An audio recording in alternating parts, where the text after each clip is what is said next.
I'm Steve Evans along with Brock Yates and Ed Bruce, and the yellow flag, which is still being displayed, has allowed Sammy Swindell, the red #1 car, the second car in the picture, to move right up behind the leader, Keith Kaufman. What a restart this could be, Brock Yates. Well, also, Steve, we've got Doug Wolfgang back there in the 4th spot, and he and Brad Doty, no question about that, they know that with about 16 laps left, they're going to make this one stick.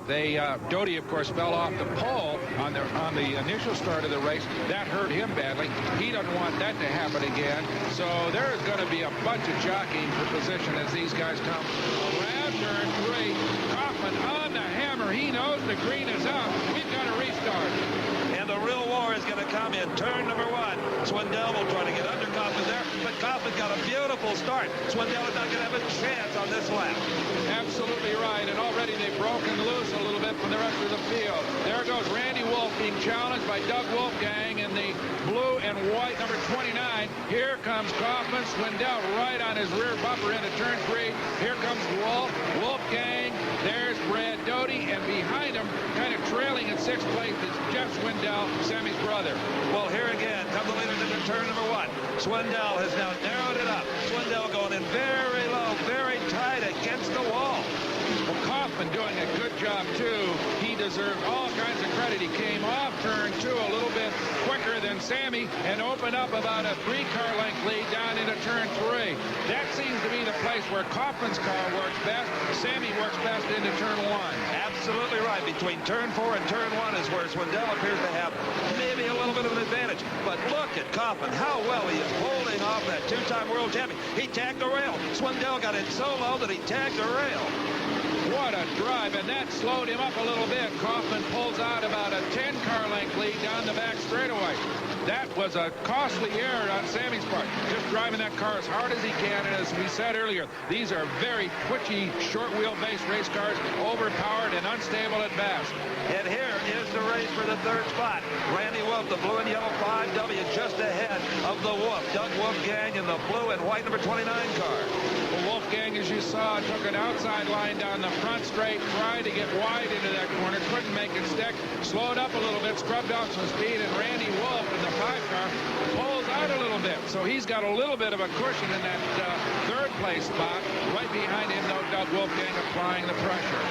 And Randy and Doug know that they have really got to stand on the gas if they have any hopes of winning this thing, because they're going to run out of laps. And earlier you heard Sammy Swindell say that was his biggest concern, having to start back in 6th, was running out of laps before he could get the job done. Well, as we watch Wolf and Wolfgang sweep through the down the back straightaway. You know, Steve, there's an awful lot of guesswork in a chassis setup for this kind of a race. There's tires, there's suspension settings. We watched that race between Doty and Jeff Swindell. I'm sure Brad Doty made a bad guess somewhere along the line. Tire stagger, wing angle, something is messing that car up, because he normally is very quick. And right now, Jeff Swindell is starting to challenge him, moving in on Brad Doty and trying to get that 5th spot away from him. Well, the one thing they don't seem to guess up very much, in fact, Brad Doty told me, is the gearing. On the mile track, well, you just double the gear you run on a half mile. These are quick change rears. You just swap those 2 gears in the back. Not a whole lot of guesswork there. Here comes some of the lap traffic and the leaders. Gary Albritton in the yellow suit. Remember when Kaufman got by him? But look at Swindell just tucked underneath Kaufman and trying to get by him on the back straight. And this is where Kaufman needs some lap traffic to try to use him as pawns in this chess game with Swindell. Even though Sam has already rubbed the rail, and he does it again. Nothing seems to deter this guy. He is going after Kaufman before this race is over. Oh, boy, he sure is. Here they go, running their way through some of the slower traffic. Kaufman down low. Can't quite get by that slower car. Gets it sideways, and Swindell right up against him again. And what composure Keith Kaufman has shown here. Constant pressure from Swindell. Now, again, lapping Leonard Proudhigh. Swindell tucked up right underneath him. You don't know which way Swindell's going to go. Low, high. He'd like to go low, but he's willing to do either one. Well, he's keeping it right up against that inside fence. That seems to be the fast groove right now. Kaufman, of course, staying down there as well. They threaded their way through that slower traffic pretty effectively. Sammy looking for a hole, but couldn't quite do it. But boy, is he applying pressure to Kaufman. And you've got to know, these guys have a sixth sense. You said no rear view mirror, and you're absolutely right. But these guys know when somebody is right behind them. And boy, I'll tell you what, Swindell just couldn't get any closer to Kaufman and not pass him. Well, in this case, Kaufman can hear Sammy Swindell. Absolutely. Tire looking, coming off that dirt track, just as hard as asphalt right now. As Kaufman gets a little loose going into turn number 1, but still holds on. Big, tall, strong Keith Kaufman in the lead. Behind him, Sammy Swindell, very slightly built, maybe 135, 40 pounds, about 5'10". But with the power steering of these cars, you don't need a lot of strength, just a lot of guts and savvy. Sammy once again just scuffs against that inside rail coming into 3. What a race these two guys are putting on, and you can see, Steve, that they pulled way out from the third-place driver, Randy Wolf. Oh, yeah, this is a match race now between Pennsylvania's finest and one of the finest sprint car drivers in the world from Tennessee, Swindell, who's again right behind him. Well, they sweep by the slower lap car on the outside. No apparent problem there. I'm sure Keith was hoping maybe he could nip by him and hold Sammy out going into the turn, but it didn't work out that way. Well, Sammy urging that Gambler chassis sprint car forward, trying to get alongside Keith Kaufman before they get to turn 1. That's not going to happen. Swindell will go down low, I'm sure. In fact, Solo, Rob, that he rubs the rail again. There's not going to be much left of that left front wheel. He continues with this. Well, I hope he's not banging up the suspension. Once again, that cost him about 3 car lengths, but each time he's done that, it's been enough to push Kaufman out front a little bit farther. But here he comes. Sammy never gives up. Right back up there to challenge Keith one more time, coming down the front straightaway.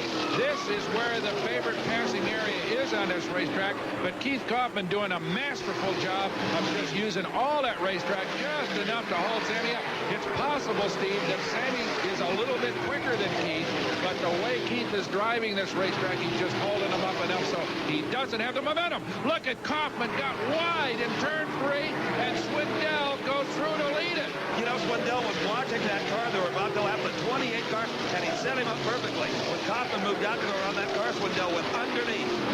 Well, that was Ty Scott. Sammy Swindell takes over with that pass on the number 28 lap car of Ty Scott and puts Keith Kaufman back in the second spot.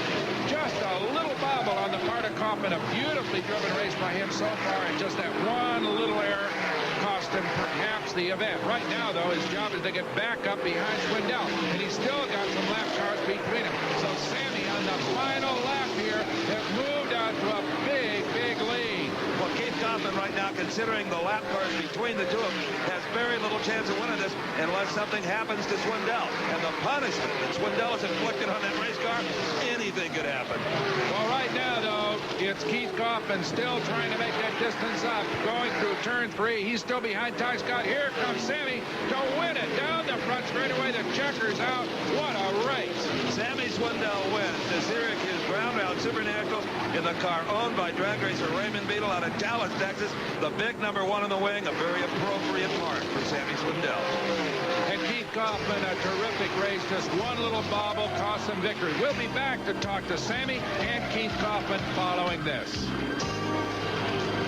Wolfgang gets up into third spot, passing Randy Wolf. Brad Doty rounds out the top 5. Steve Evans.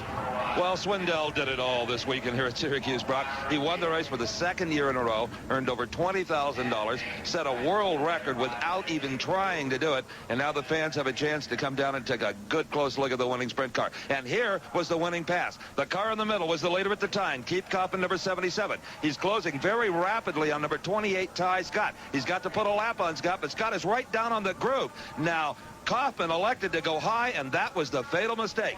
Sam stayed down low, just glued to that wall in turn 3, took the lead, and never looked back. Right now, he's out of the car, and Brock's with him. Sammy Swindell cleans off little grime and dirt here. Sam, sensational. Hard work, though, huh? Bounce it off the fence once and one, is that right? Well, yeah, Keith got in. He was kind of used his tire up a little early. And, you know, he kind of had it blistered, and ours was still good, so I was kind of saving it, but he had probably a little more motor than we did. I know he's got a bigger one. And I could outrun him, you know, but I couldn't pass him down the chutes. He was slowing me way down the corners, and... yeah, I could see him got all over him in the corners, but he had a lot of beans on the straight, didn't he?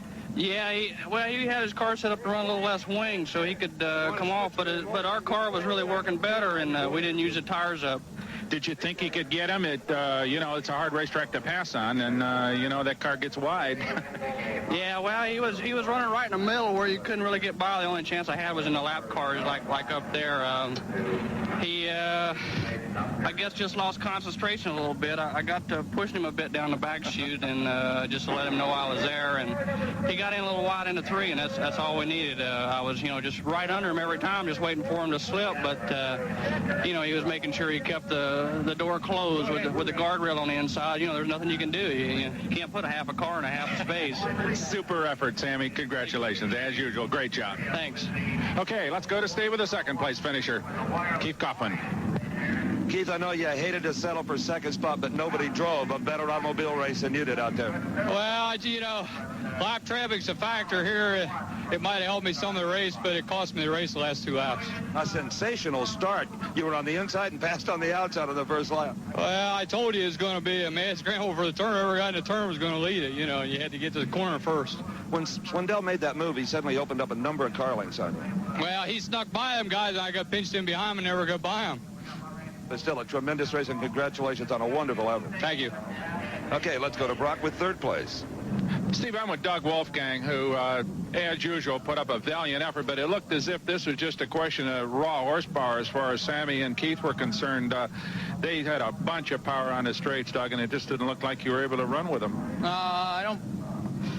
I kind of thought yesterday we might not be. I think I'm running on the straightaway. I'm not handling getting into the corner as well as they are, and I think it's largely due to the fact I'm running a heavier engine, a big block motor, and I should have probably had an aluminum small block in it. And they were just operating, and Sammy was fortunate to get by him there at the end, and I think I was coming, but it don't matter. They run first and second. You had a lot of work to do to get through the field, of course, but Kaufman made a fantastic start, and I would imagine that caught everybody a little off guard. Well, what happened was the outside row got bogged down, and he was able to jump by the pole, Doty, on the inside.